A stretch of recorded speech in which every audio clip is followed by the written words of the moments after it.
Bismillahirrahmanirrahim. Assalamualaikum warahmatullahi wabarakatuh. Kali ini kita akan belajar metode koefisien tak tentu untuk mencari solusi dari dua jenis persamaan beda. Yang pertama, persamaan beda yang linear, orde 2, dan autonomous. Persamaan beda ini mirip dengan persamaan beda di pertemuan sebelumnya, namun dia ada ciri khas tertentu yang akan kita bahas selanjutnya. Lalu yang kedua, persamaan beda yang linear, orde 2, dan non-autonomous. Tentu masih ingat dengan bentuk umum persamaan beda yang linear, orde 2, dan autonomous sebagai berikut. Nah, yang akan kita cari solusinya menggunakan metode koefisien tak tentu adalah persamaan beda yang memiliki dua ciri ini. Akar persamaan karakteristiknya 1 bisa akar kembar, keduanya 1 atau salah satunya saja, dan nilai B-nya tidak sama dengan 0. Berikut adalah contoh soalnya. Tentukan solusi dari YT plus 2 dikurangi 3YT plus 1 ditambah 2YT sama dengan 10. Dari soal diperoleh A1-nya min 3, A2-nya 2, dan B-nya 10.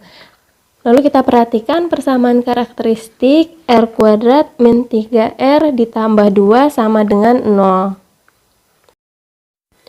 Karena A1 kuadrat dikurangi 4A2 sama dengan 1 lebih besar dari 0, maka persamaan karakteristiknya memiliki akar real yang berbeda. Lalu kita hitung akar dari persamaannya. Sehingga diperoleh R1-nya 2 dan R2-nya 1. Dan solusi bentuk homogennya YH sama dengan C1 2 pangkat T ditambah C2. Karena 1 pangkat T berapapun T-nya tetap 1. Dengan solusi partikularnya, karena 1 ditambah A1 ditambah A2-nya sama dengan 0. Sehingga B dibagi 0 kan zong ya. Kita telah memperoleh solusi bentuk homogen, yaitu YH sama dengan C1 2 pangkat T ditambah C2. Nah, namun karena 1 ditambah A1 ditambah A2 sama dengan 0, solusi partikularnya kan tidak dapat dicari dengan rumus yang telah kita ketahui pada materi sebelumnya. Kita cari menggunakan metode koefisien tak tentu. Nah, karena B-nya sama dengan 0 dan pada solusi bentuk homogen termuat C2 tanpa dikalikan dengan 1 pangkat T atau dikalikan dengan T, maka kita tebak. Nah, memang pinter-pinternya nebak kalau ingin lebih cepat menyelesaikan solusinya ya. Nah, kita tebak solusi partikularnya, misalkan YP-nya sama dengan A dikali T, dengan A-nya itu bilangan real. Nah, kenapa A kali T? Ya karena ini B-nya anggota real, C2-nya anggota real. Jadi kita naikkan derajatnya, sehingga kita kalikan suatu bilangan real dengan T.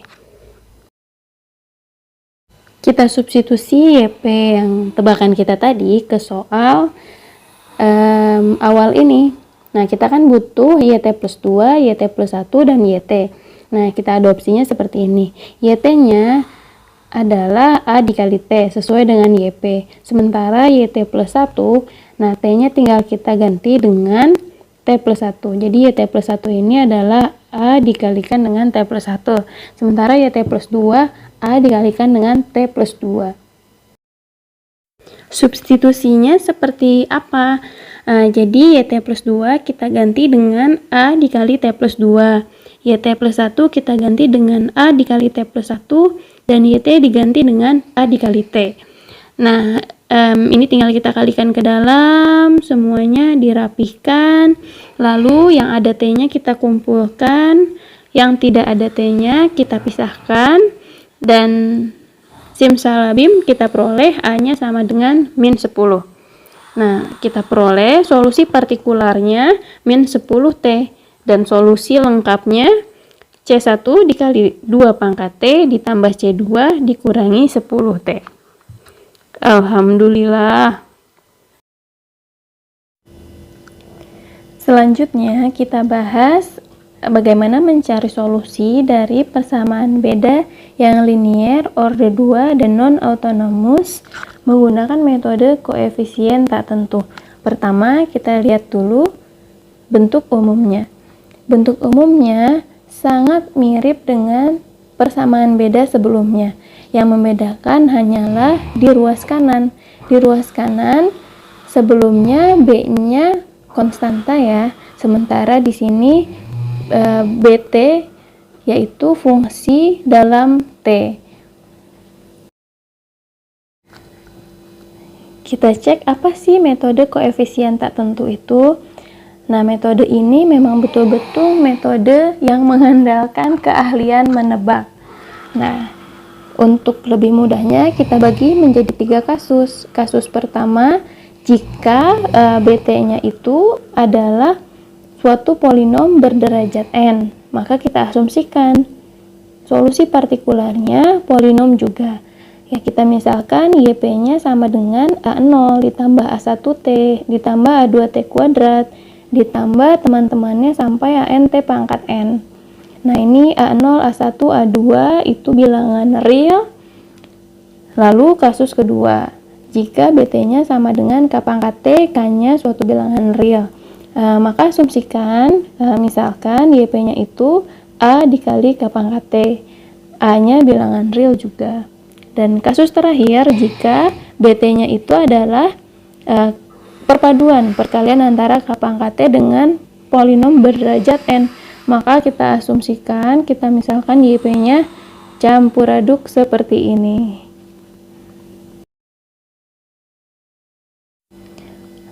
Ini contoh soalnya, YT plus 2 dikurangi 3YT plus 1 ditambah 2YT sama dengan 1 plus T. Nah, 1 plus T ini di ruas kanan yang menandakan dia non-autonomous. Lalu, solusi homogennya kita peroleh dari perhitungan sebelumnya karena sama, YH sama dengan C1 2 pangkat T ditambah C2. Sementara solusi partikularnya kita misalkan seperti ini. Kenapa tidak mengikuti bentuk ini? Ini kan 1 ditambah T pangkat 1 ya, tapi ini pemisahannya A0T ditambah A1 T pangkat 2. Karena nih C2 ini dengan 1 ini kan sama. Seperti contoh 1A, maka kita naikkan derajatnya. Jadi kita taruh A0 dikali T ditambah A1 kali T kuadrat. Sehingga kita peroleh YT-nya itu A0T ditambah A1 T kuadrat. Sementara YT plus 1, T-nya kita ganti dengan T plus 1, YT plus 2 kita ganti dengan T plus 2. Kita substitusi ke soal menjadi seperti ini. Nah, ini simsalabim titik 3 ini, sehingga diperoleh nanti 2A1 tambah 1 sama dengan 0, A1-nya min setengah, dan A0-nya min 3/2. Dengan demikian, kita peroleh solusinya. YT sama dengan C1 2 pangkat T ditambah C2.